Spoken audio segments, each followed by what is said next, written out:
अब स्टार्ट करते हैं रेस्पिरेशन इन एनिमल्स। ठीक है, रेस्पिरेशन इन एनिमल में इन जनरल लिया गया है अलग अलग एनिमल्स के लिए।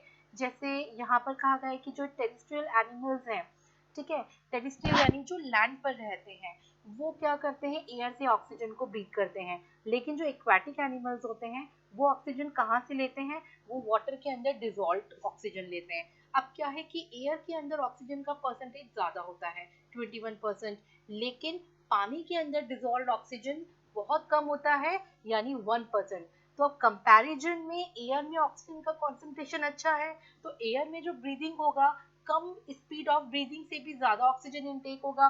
लेकिन जो एक्वाटिक एनिमल्स हैं उन्हें क्योंकि ऑक्सीजन ज्यादा चाहिए, प्रॉपर अमाउंट में चाहिए, तो इसके लिए उन्हें अपनी ब्रीदिंग की जो स्पीड है, रेट ऑफ ब्रीदिंग, वो फास्टर रखनी होती है ताकि मैक्सिमम अमाउंट ऑफ ऑक्सीजन वो इनटेक कर पाए। ठीक है। अच्छा, इस तरह की जो फिश है ना, फिशेस में क्या होता है कि वो वाटर, माउथ से वाटर लेती है और उस वाटर को गिल्स के ऊपर फ्लो किया जाता है, और गिल्स का सरफेस एरिया ज्यादा होता है तो वहां से जो ऑक्सीजन का इनटेक है वो बढ़ाने की कोशिश की जाती है, क्योंकि गिल्स के अंदर प्रॉपर ब्लड सप्लाई होती है, ब्लड वेसल्स की सप्लाई ज्यादा है, तो ऑक्सीजन का जो डिफ्यूजन है वो ज्यादा अच्छा होता है। ठीक है, तो इस तरह से डिफरेंट एनिमल्स, टेरेस्ट्रियल और एक्वेटिक एनिमल में जो पैटर्न है इनटेक ऑफ ऑक्सीजन का वो डिफरेंट होता है। अच्छा, यहाँ पे इसके अंदर एक जो रिएक्शन पैटर्न दिया है, इसमें ये दिया है सारी ये भी जनरलाइज दिया है कि ग्लूकोज है, ग्लूकोज साइटोप्लाज्म में टूटता है ना, ग्लाइकोलिसिस से पाइरूवेट बनता है, जो कि अभी हमने ऊपर किया था। फिर पाइरूवेट के 3 रास्ते होते हैं। अगर नीचे से हम स्टार्ट करते हैं, अगर ऑक्सीजन की सप्लाई बहुत एक्सेस में है, सफिशिएंट है, तो पाइरूवेट पूरी तरह से बर्न हो जाएगा, ऑक्सीजन के साथ बर्निंग होती है, केमिस्ट्री की भाषा में बात करें तो कंबशन होता है। ठीक है, और बर्न होके CO2 वाटर और एनर्जी में कन्वर्ट होगा, और इस स्टेप में जो एनर्जी निकलती है वो सबसे ज्यादा होती है, मतलब इन तीनों प्रोसेसेस में सबसे ज्यादा होती है। अच्छा, अगर ऑक्सीजन की सप्लाई कम होती है, ठीक है, इनसफिशिएंट ऑक्सीजन की सप्लाई है, तो पाइरूवेट ऑक्सीजन के साथ रिएक्शन तो करता है, लेकिन इनकम्प्लीट रिएक्शन होने की वजह से यहाँ पे लैक्टिक एसिड और एनर्जी बनते हैं। यहाँ पर लैक्टिक जो एनर्जी का अमाउंट होता है वो इससे काफी कम होता है।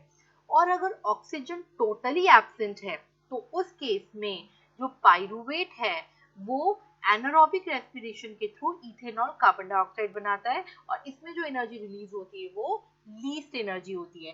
तो यानी ग्लूकोज के ब्रेकडाउन के ये 3 पाथवे हैं जो ऑक्सीजन की सप्लाई पर डिपेंड करते हैं। तो ये जनरलाइज कर दिया गया हर तरह के एनिमल्स में होने वाला ऑक्सीडेशन। अच्छा, इसके बाद एक और ये इंट्रोडक्टरी पार्ट है, exchange of gases in animals. Different animal में गैसियस एक्सचेंज यानी डिफ्यूजन अलग अलग तरह से होता है। ठीक है, सबसे पहले है cell surface gaseous exchange. Cell की सरफेस कब एक्सपोज होगी, जब कोई ऑर्गेनिज्म सिंगल सेल्यूलर होगा, यूनिसेल्यूलर। तो इस तरह की कहानी यूनिसेल्यूलर ऑर्गेनिज्म में होती है, जैसे अमीबा हो गया, पैरामीशियम हो गया। इनकी सेल की सरफेस से ऑक्सीजन बाहर से अंदर जाती है, ठीक है, और डिफ्यूजन के थ्रू, और ऑक्सीडेशन का प्रोसेस यानी रेस्पिरेशन का प्रोसेस कंटिन्यू होता है तब। फिर एक gaseous exchange through skin. Skin यानी कि स्किन यानी कि बॉडी की सरफेस है, उसके ऊपर क्यूटेनियस रेस्पिरेशन इसको कहा गया, उस पर जेली लाइक कोटिंग होती है जो पानी से और स्वेल हो जाती है, और वो अपने अंदर ऑक्सीजन को रिटेन करके रखती है, तो वो ऑक्सीजन स्किन के थ्रू बॉडी के अंदर जाती है। जैसे अर्थवॉर्म, लीचेस, नेरी, फ्रॉग, अदर एम्फीबियंस, इनकी सरफेस जो होती है, जैसे फ्रॉग है पानी में गीला रहता है, ठीक है, तो उसमें उसकी सरफेस के ऊपर जो क्यूटिकल होती है वो जेली की तरह स्वेल हो जाती है, और स्वेल होकर के अपने अंदर वाटर को रिटेन कर लेती है। उस वाटर में जो डिजोल्व ऑक्सीजन है उससे ये ऑक्सीजन के डिफ्यूजन का प्रोसेस होता है स्किन के थ्रू। ठीक है, फिर गिल्स के थ्रू, आपको पता है जितने भी एक्वेटिक एनिमल्स हैं, फिशेज हैं, इनमें गिल्स के थ्रू ऑक्सीजन इनटेक होता है बाय डिफ्यूजन। और जो हायर एनिमल्स है उनमें कैसे होता है, लंग्स, जिसे पल्मोनरी रेस्पिरेशन भी कहते हैं। ठीक है, सारी जितने भी लैंड वर्टिब्रेट्स है उनमें इस तरह का रेस्पिरेशन देखने को मिलता है। ठीक है। अच्छा, अब इसके बाद में नेक्स्ट आपसे पूछा जा सकता है what is the difference between respiration in plants and respiration in animals. तो प्लांट्स में क्या होगा, प्लांट्स में तो कोई रेस्पिरेटरी सिस्टम नहीं होता है, पूरे through out the plant surface oxygen का इंटेक होता है, ठीक है। तो यानी वहां पे respiration through out the surface होता है, ऐसे कोई रेस्पिरेटरी ऑर्गन या सिस्टम नहीं है। लेकिन एनिमल्स में क्या होता है, रेस्पिरेटरी सिस्टम होता है, ठीक है। तो जैसे हम नोज से इनहेल करते हैं फिर लंग्स में जाते हैं, तो इस तरह के स्ट्रक्चर्स प्लांट में नहीं होते हैं, ठीक है। तो ये इनमें बेसिक डिफरेंस है। उसके बाद इसका जो मेजर टॉपिक है स्टार्ट होता है human respiratory system. Human respiratory system में इसके पार्ट हो गए नोज, नेजल पैसेज जिसे नेजल कैविटी भी कहते हैं, pharynx, trachea, bronchi, bronchioles leading to alveoli inside the lungs, ठीक है। तो इसमें देखिए यहाँ पे डायग्राम के अंदर दिया है, अभी हम इसको डिस्कस करते हैं। तो लंग्स यहाँ पर क्या है, मेन रेस्पिरेटरी ऑर्गन है in humans and they are located in the cavity of thorax. तो यहाँ पे जो लंग्स है ये थोरैक्स कैविटी के अंदर प्रेजेंट है और ये मेन रेस्पिरेटरी ऑर्गन है, ठीक है। तो सबसे पहले air enters from nasal passage into pharynx and then go into the windpipe और ट्रैकिया। तो यहाँ पे आप देखिए नेजल पैसेज से एयर जा रही है, ठीक है। जो ये फेरिंग्स में जा रही है, फेरिंग्स से ये ट्रैकिया यानी विंड पाइप में यहाँ पर आ गई। Trachea does not collapse even when there is no air. Trachea में आप ये देख रहे हैं, ये रिंग्स आपको दिख रही हैं, तो ये कार्टिलेजिनियस बोन्स की बनी है जो कि सॉफ्ट बोन होती है और इसकी वजह से जो ट्रैकिया है कोलैप्स नहीं करती, इसके दोनों आमने सामने की वॉल आपस में स्टिक नहीं हो जाती है, ब्लॉकेज नहीं हो जाता है, ठीक है। इसका जो वे है, पाथवे है, वो बना रहता है, ठीक है। और इन रिंग्स के सपोर्ट से ये बनी है और ये जो ट्रैकिया है फिर नीचे जाती है और 2 ब्रांचेस में डिवाइड हो जाती है। इन दोनों ब्रांचेस को आप क्या बोलेंगे, ब्रोंकाई बोलेंगे, ठीक है। ब्रोंकाई कहाँ से, दोनों लंग से कनेक्टेड होते हैं ब्रोंकाई, ठीक है। फिर ये ब्रोंकाई लंग्स के अंदर जाके छोटे छोटे ब्रोंकियोल्स के अंदर, देखिए यहाँ पर ये ब्रोंकाई आ रही है और ये जो छोटी ब्रांचेस हैं इन्हें ब्रोंकियोल्स कहते हैं। ये ब्रोंकियोल्स जाकर के एल्वियोलाई के अंदर एल्वियोलाई के अंदर खत्म हो रही है और इन एल्वियोलाई में बहुत सारी ब्लड कैपिलरीज की सप्लाई होती है, थिन कैपिलरीज, ठीक है, जिनके थ्रू ऑक्सीजन का इनटेक होता है एयर के अंदर, सॉरी ब्लड के अंदर, ठीक है। ऑक्सीजन डिफ्यूज होके ब्लड में जाती है।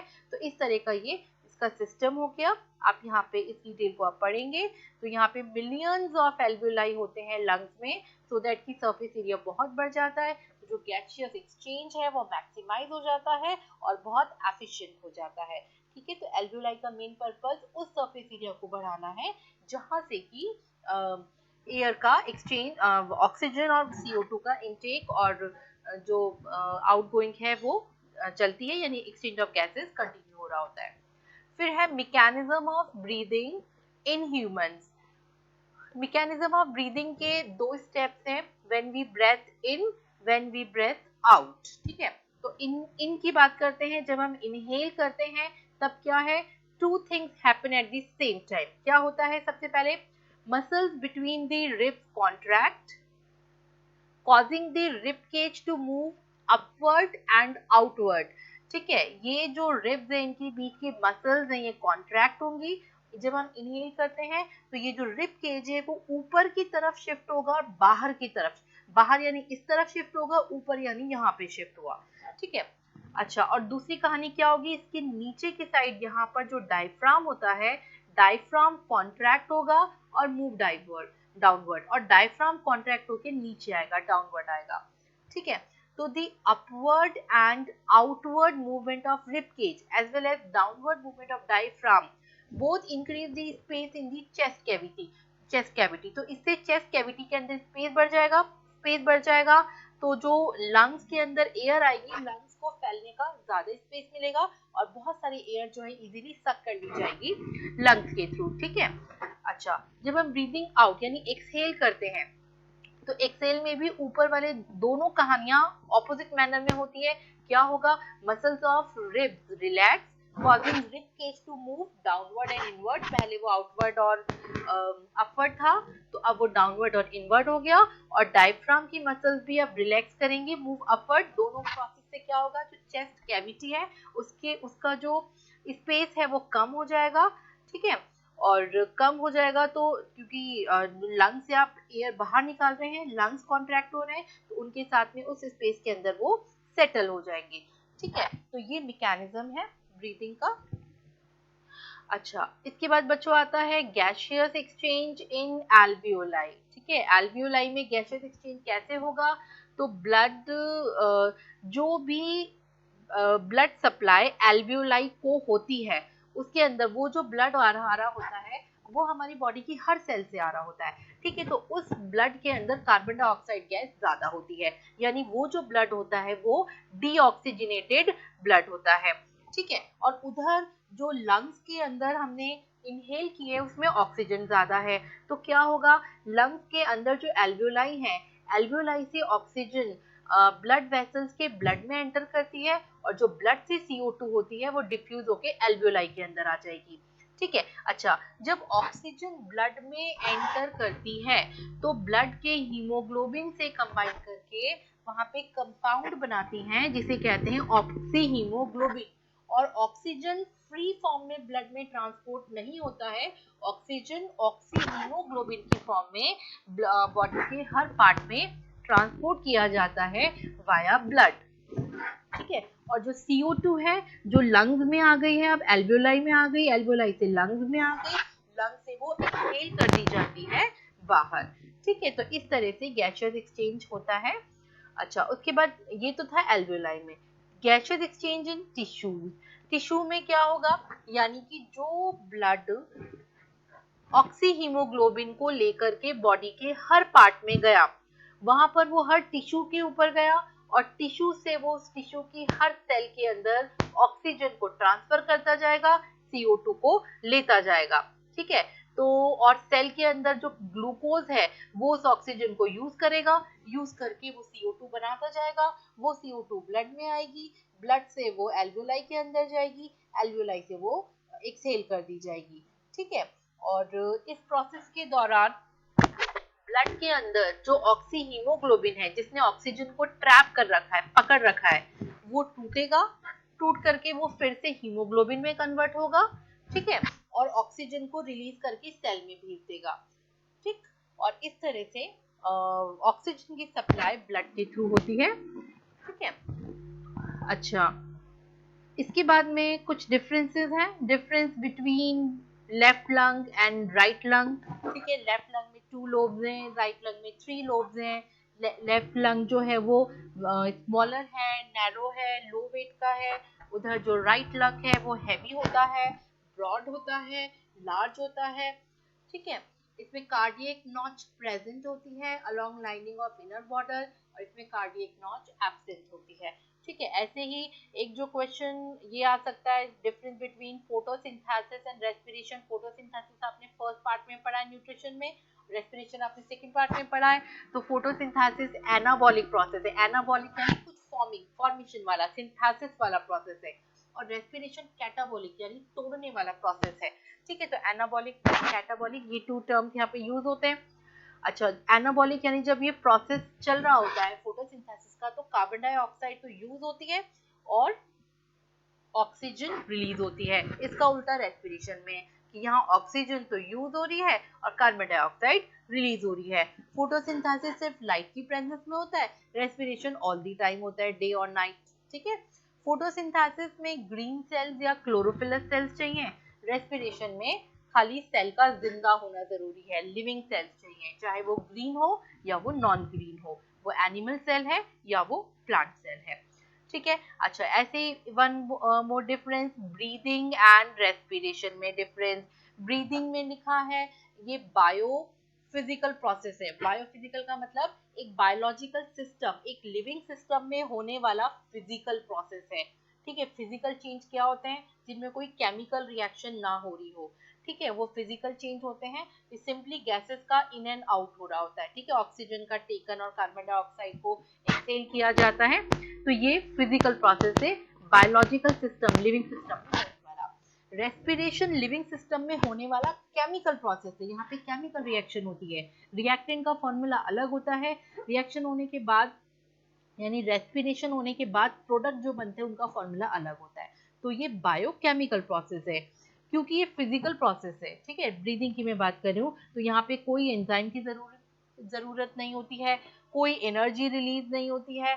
और इधर ये क्योंकि केमिकल प्रोसेस है, तो यहाँ पे enzymes as a catalyst use होते हैं और एनर्जी रिलीज होती है जो कि एटीपी की फॉर्म में स्टोर होती है, ठीक है। ब्रीदिंग में ऑर्गन लेवल प्रोसेस है। ऑर्गन मतलब जैसे ये लंग्स हैं, ये ऑर्गन है, ठीक है। तो लंग्स के थ्रू ब्रीदिंग हो रही है, लेकिन जो रेस्पिरेशन है वो बॉडी की हर सेल में होता है, चाहे वो सेल ब्रेन सेल है, चाहे वो किडनी सेल है, चाहे वो स्टमक की सेल है, चाहे वो लिवर की सेल है, किसी भी ऑर्गन की सेल है। तो ये सेल्यूलर लेवल का प्रोसेस है, लेकिन ब्रीदिंग खाली लंग्स में होता है, ब्रीदिंग हार्ट में तो नहीं होता, ठीक है। ब्रीदिंग ब्रेन में तो नहीं होता, तो यानी पर्टिकुलर ऑर्गन में ब्रीदिंग होता है, लेकिन रेस्पिरेशन तो हर सेल में होता है। ब्रीदिंग हायर एनिमल्स में ही होता है, क्योंकि प्रोसेस जो है इसका रेस्पिरेटरी सिस्टम चाहिए, और जो रेस्पिरेशन है वो हर एनिमल और प्लांट सेल के अंदर होता है, ठीक है। तो ये कुछ क्वेश्चन पूछे जाते हैं, तो मैंने डिफरेंसेस यहाँ पे दिए। और इस पर्टिकुलर टॉपिक से रिलेटेड जितने भी एनिमेटेड वीडियोस हैं वो मैं इसके साथ में अपलोड कर रही हूँ, आप उन्हें देखिए, कॉन्सेप्ट में क्लैरिटी आएगी। साथ में मैं आपको यहाँ पे ये एक्सरसाइज जो है एनसीईआरटी की, ये प्रैक्टिस के लिए दे रही हूँ, आप इनकी प्रैक्टिस करिए, ठीक है। तो यहाँ पर हमने जो रेस्पिरेशन वाला पार्ट है वो कंप्लीट कर लिया है, ठीक है।